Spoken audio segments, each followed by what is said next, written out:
Hey Main Guards, my name's Melissa and I'm the director of Boyertown Area Winter Guard in Boyertown, Pennsylvania, and I wanted to share with you some of the ways that we're navigating the virtual competitive season this year.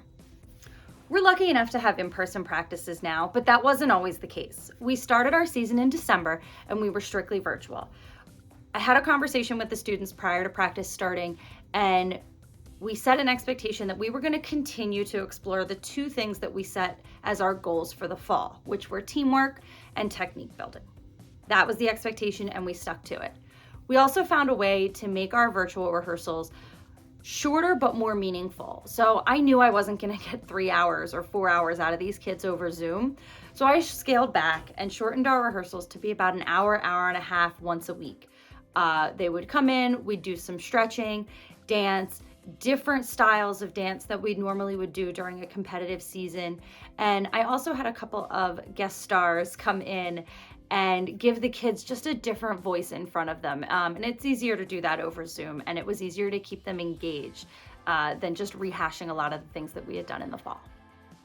One of the ways that I'm working to make this a really positive experience for the kids this season is to allow them to create their own uniform. It's something that we explored in the fall during our marching season, and some of them really latched onto it. So our theme for this year is going to be really simple. They're allowed to pick anything from the blue spectrum.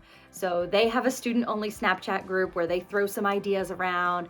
They're allowed to share things with me on Pinterest or through our Remind chat or on our Facebook group. And then when the time comes to do our first virtual recording, it's almost going to be like a mini fashion show. For the first week of the season, we're going to come out and compete in the standstill class. We mostly practice in the band room, and so we've been able to workshop different ideas and different sections and elements of the show, but not been able to put it together into one cohesive package yet. As we get more gym time throughout the month of February, we do plan on competing in the ensemble category. Thank you guys so much for letting me share some insight with you. I hope you find it helpful. And if you have any questions about how to get your season off the ground, just let me know. I would be more than happy to help. And I really can't wait to see everyone in person and all your virtual performances throughout the season. I know I'll be watching, and my kids will definitely be watching on Flow Marching all spring long. Thanks. Hello, this is Sharon Maher from the Maine Executive Board and also Monroe Township High School. And I just wanted to say a few words about what my guard is doing this year. So we sent out a survey to the parents back in October to kind of find out if, they'd be willing to let their child do guard this year, it being inside, and, whatever other health and safety concerns that they might have. The big question on the survey was what size group would they feel more comfortable with? A smaller size or a group upwards of 20, which would have been like our normal guard size in a regular season. So there were a few people that were more comfortable with the smaller group of less than 9. So that's what we decided to do. So we split our guard into 2 small ensembles, one with 6 members and the other with 7 members. The 6-member group is doing all flag ensemble. The 7-member group is doing mixed, so they'll have their weapons and flags.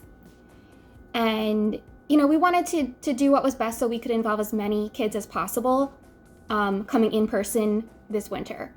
We're still involving a few with just an online virtual class like once a week. They're not coming in person at all. So, and for the 2 groups, we picked 2 songs that both have the same lyric in them. So we wanted to find something that would kind of connect the 2 groups. And when we were going through a list of songs back a couple months ago, and we kind of realized that these 2 songs had the same lyric, we were like, well, those are the 2 that we have to do. So hopefully you can pick that out when you see us on the Flow Marching in a couple months from now.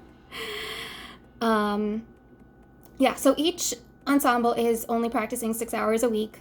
1 weeknight plus Saturday we have split, so they're not practicing at the same time, which also gives a little bit more time to give individual attention to those members. So, and I think that's what our group needs right now, so that's what we decided to do.